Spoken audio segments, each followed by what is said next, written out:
Everyone, this is Shriram Sharma, a biology teacher. हमने एक chapter start किया था माइक्रोब्स इन ह्यूमन वेलफेयर। उसी चैप्टर के कई सारे पार्ट्स हम पढ़ चुके हैं। आज हम एक नया टॉपिक पढ़ने वाले हैं जिसका नाम है microbes as bio control agent. मतलब माइक्रोब्स का बायो कंट्रोल एजेंट की तरह कैसे काम होता है, कैसे हम उसका यूज़ कर सकते हैं। वन बाय वन इसको समझते हैं। चलिए, सबसे पहले तो छोटी सी बात समझते हैं। देखिए मेरे बच्चों, होता क्या है, जो किसान होता है वो अपनी एक फसल लगाता है, मतलब क्रॉप लगाता है। और वो ये चाहता है वो फसल बहुत अच्छी हो, मतलब क्रॉप यील्ड बहुत अच्छी क्वालिटी की और बहुत ज़्यादा अमाउंट में हो। लेकिन गड़बड़ क्या हो जाती है, कई सारे इंसेक्ट होते हैं, पेस्ट होते हैं, वो उस पर अटैक कर देते हैं। फसल बीमार हो जाती है, एक तो प्रोडक्टिविटी ख़राब हो जाती है और कई बार तो प्लांट ही डैमेज हो जाते हैं। ठीक है, तो किसान क्या करता है, किसान इससे वरीड है। तो किसान क्या करता है, मार्केट जाता है, मार्केट से केमिकल्स लाता है जिनको हम इंसेक्टिसाइड, इंसेक्ट को मारने के लिए, पेस्टिसाइड, पेस्ट को मारने के लिए, इंसेक्टिसाइड, पेस्टिसाइड, हर्बिसाइड, ये सारे केमिकल लेके आता है और उनका स्प्रे फसल पे कर देता है, मतलब क्रॉप पे कर देता है। उससे क्या होता है, वो सारे इंसेक्ट, वो पेस्ट मर जाते हैं और उसकी क्रॉप खराब होने से बच जाती है। तो this is a chemical method to control the pest और इंसेक्ट जो बीमारी कॉज कर सकते हैं आपके प्लांट्स में। लेकिन ये एक दिक्कत की बात भी है। क्या दिक्कत की बात है भाई? क्रॉप तो अच्छी हो गई, प्रोडक्शन भी बहुत अच्छा हो गया, लेकिन दिक्कत ये हुई, वो जो केमिकल आपने स्प्रे किया था उस केमिकल से दिक्कत है। वो केमिकल जो होता है फसल के अंदर, मतलब प्लांट्स के अंदर एक्यूमुलेट हो जाता है। अब जब वो हम प्लांट खाएंगे तो हमारे अंदर भी वो केमिकल आ जाएगा, तो हमें नुकसान है, मतलब क्रॉप पॉल्यूटेड हो गई। दूसरा, वो केमिकल सॉइल में भी जा रहा है तो सॉइल भी पॉल्यूटेड हो गई। इनफैक्ट सॉइल की तो फर्टिलिटी भी खराब हो जाती है। समझ पा रहे हैं आप मेरी बात? जो क्रॉप है, हम उसको बचाने का तो प्रयास कर रहे हैं केमिकल लगा के, लेकिन वो तो बची हुई भी बेकार है। ठीक है, कैसे बेकार है? क्रॉप के अंदर केमिकल चला गया, वो केमिकल हम खाएंगे तो हम बीमार हो जाएंगे। ठीक है, तो वो हो गई हमारी क्रॉप पॉल्यूटेड। उसके अलावा जो सॉइल है उसमें भी तो केमिकल जा रहा है, सॉइल भी पॉल्यूटेड हो गई। अब क्या करें? हमें तो भाई इंसेक्ट से भी बचाना है और अपनी क्रॉप भी ख़राब नहीं करनी है, अपनी सॉइल भी पॉल्यूटेड नहीं करनी है। क्या तरीका है? तो उसके लिए ही ये तरीका बनाया है बायो कंट्रोल एजेंट की तरह माइक्रोब को यूज़ करना। मतलब माइक्रोब को यूज़ करो और अपने पेस्ट को कंट्रोल कर लो। ये कैसे होगा? चलिए समझते हैं। देखिए, बायो कंट्रोल का मतलब क्या है?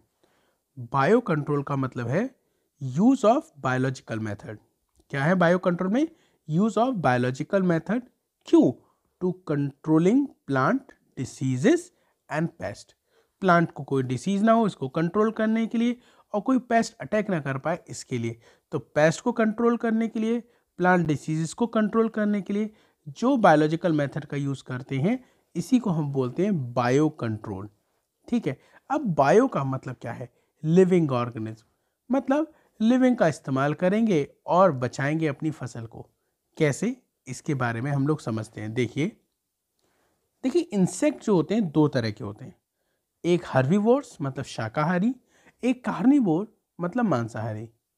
देखिए यहाँ पर दो एग्जाम्पल्स बने हुए हैं, एक है लेडी बर्ड का और एक है एफिड का। जो एफिड है ये हर्बीवोर इंसेक्ट है, मतलब ये प्लांट को खाता है। और जो लेडी बर्ड है, जिसको हम बीटल कह रहे हैं, ये कार्निवोर इंसेक्ट है। ये इंसेक्ट को खाएगा, मतलब एनिमल्स को खाता है। बात समझ पा रहे हैं आप मेरी? जो लेडी बर्ड है वो इंसेक्ट को खाएगा, जो एफिड है वो हर्बीवोर है, प्लांट्स को खाएगा। अब जरा मेरी बात समझिए, जो हमारे प्लांट्स को खा रहा है वो तो हमारे लिए नुकसानदायक है, क्योंकि अगर वो हमारा प्लांट खा लेगा तो हमारी फसल खराब होने लगेगी। ठीक है, तो हम क्या करें? हम कंट्रोल्ड मैनर में, ऐसा नहीं अनकंट्रोल्ड ग्रो करा लें, हम कंट्रोल्ड मैनर में लेडी बर्ड को ग्रो कराएंगे। जब ये लेडी बर्ड बहुत सारे हो जाएंगे तो ये लेडी बर्ड क्या करेंगे, ये जितने भी एफिड है उनको खा लेंगे। मतलब उन इंसेक्ट को खा लिया जाएगा जो प्लांट खा लेते हैं। भाई देखो, लेडी बर्ड को ग्रो कराने से हमें कोई नुकसान नहीं है, क्योंकि ये प्लांट तो खाता ही नहीं है। ठीक है ना? और जो एफिड है वो प्लांट खाता है। तो हम क्या करें, हम लेडी बर्ड को ग्रो करा लें। ये क्या करेगा, जितने भी एफिड्स हैं उनको खा लेगा। जब एफिड को खा लेगा तो प्लांट को खाने वाला कोई बचेगा ही नहीं, हमारी फसल बच जाएगी। अब हमें केमिकल लगाने की ज़रूरत नहीं है। हमने क्या करा, लेडी बर्ड को ग्रो कराया, और लेडी बर्ड को ग्रो कराने का फ़ायदा ये है कि हमारा एफिड भी मर गया और हमारी फसल भी पॉल्यूटेड नहीं हुई। तो lady bird beetle control aphids. ठीक है, अब लेडी बर्ड कैसा लग रहा है देखने में, रेड कलर का ऐसे ब्लैक मार्किंग है। ठीक है, लेडी बर्ड समझ गए। एक दूसरा एग्जाम्पल मैं आपको दिखाता हूँ। देखिए, ये है ड्रैगन फ्लाई। क्या है मेरे बच्चों, ड्रैगन फ्लाई। तो ये जो ड्रैगन फ्लाई होता है मेरे बच्चों, ये क्या करता है, देखिए ड्रैगन फ्लाई जो होता है ये आपके मॉस्किटो को खा लेता है। किसको खा लेता है मेरे बच्चों, मॉस्किटो को। ये आपका मॉस्किटो है। मॉस्किटो क्या कर रहा था, आपके प्लांट को खा रहा था। ठीक है, तो आपने क्या करा, ड्रैगन फ्लाई को ग्रो करा लिया। अब इस ड्रैगन फ्लाई ने इस मॉस्किटो को खा लिया।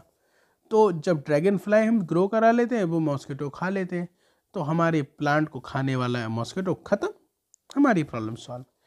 ऐसा करके हमारी पॉल्यूशन भी नहीं हुआ और हमारी फसल भी बच गई, है ना मेरे बच्चों। ड्रैगन फ्लाई किसको खा लेगा, आप बताओगे सर ये मॉस्किटो को खा लेगा। ठीक है, ऐसा क्यों करता है, जिससे कि ये मॉस्किटो प्लांट्स को ना खा ले, इसलिए ऐसा करना पड़ता है।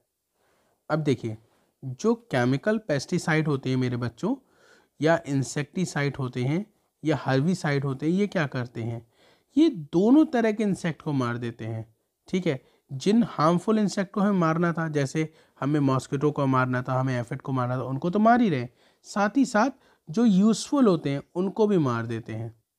ठीक है, तो दोनों तरह के ऑर्गेनिज्म को ख़त्म कर देते हैं आपके ये केमिकल। साथ ही साथ क्रॉप भी ख़राब कर देते हैं और सॉइल भी ख़राब कर देते हैं। ओवरऑल हम कहें तो ये पॉल्यूशन कॉज करते हैं।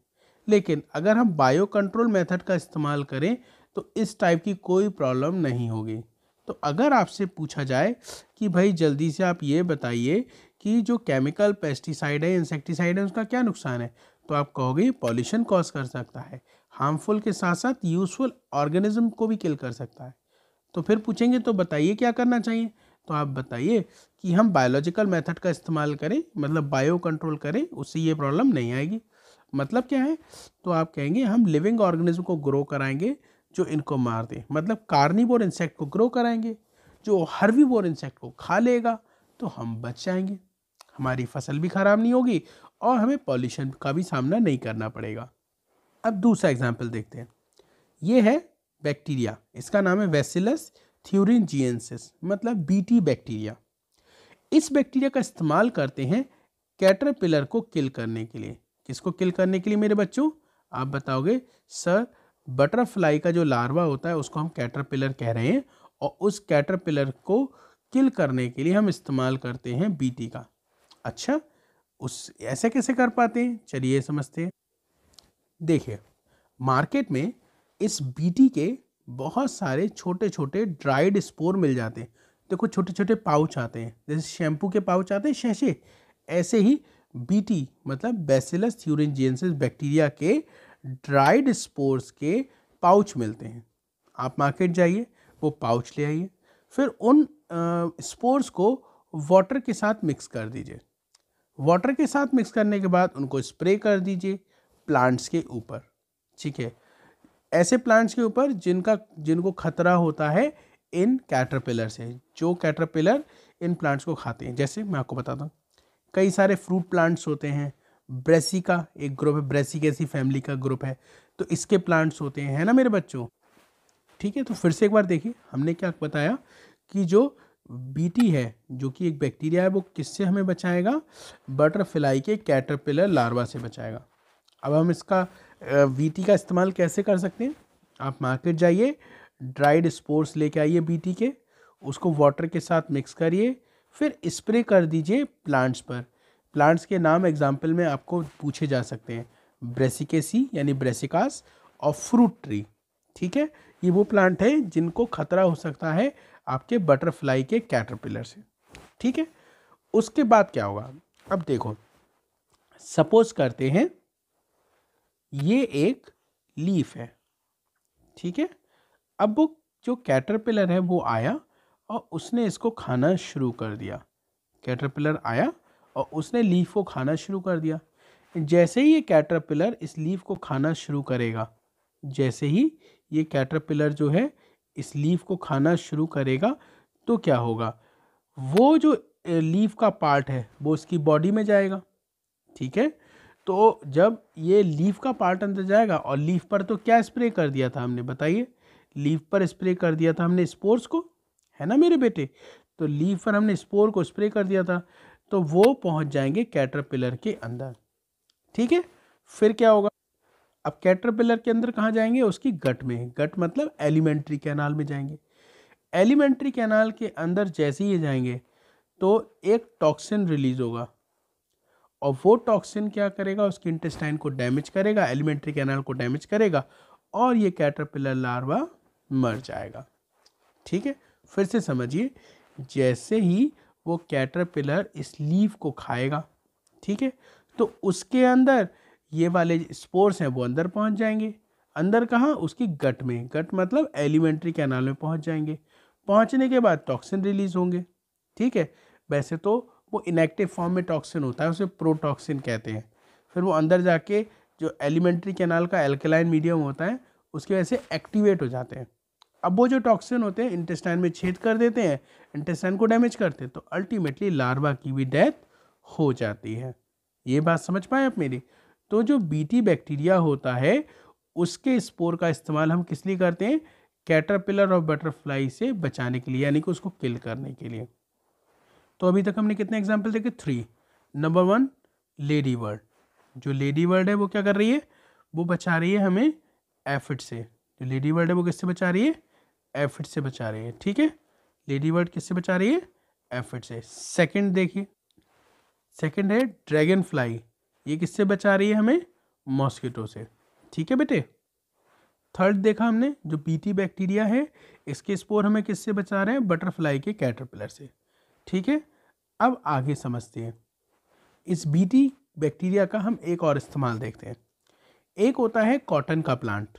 क्या होता है मेरे बच्चों, कॉटन का प्लांट। होता क्या है कि कॉटन के प्लांट में जब कॉटन बनने वाली होती है उससे पहले ही वॉलवॉर्म नाम का एक इंसेक्ट होता है। ये देखिए, ये बना हुआ है, ये देखिए ये बना हुआ है। मैं इसको थोड़ा आपको जूम करके दिखाता हूँ। देखिए दिख रहा है, ये जो बना हुआ है इसको बोलते हैं वॉलवॉर्म। ये वॉलवॉर्म क्या करता है, जो कॉटन प्लांट होता है उसकी बॉल को, या कॉटन जो प्लांट होता है वॉल की फॉर्म में होता है शुरू में, बाद में कॉटन में कन्वर्ट होता है, इसको खाने लगता है और इसको डैमेज करने लगता है। तो इससे बचाने के लिए कॉटन की हो क्या रहा था, कॉटन की क्रॉप खराब हो जा रही थी। कॉटन की क्रॉप को बचाने के लिए क्या तरीका अपनाया गया, कॉटन की क्रॉप को बचाने के लिए बायोटेक की हेल्प ली गई, और बायोटेक की हेल्प लेके कॉटन प्लांट के अंदर बीटी टॉक्सिन जीन को इंट्रोड्यूस कर दिया। क्या करा, कॉटन प्लांट लिया, उसको जेनेटिक इंजीनियरिंग की हेल्प से उसके अंदर बीटी टॉक्सिन जीन को इंट्रोड्यूस कर दिया।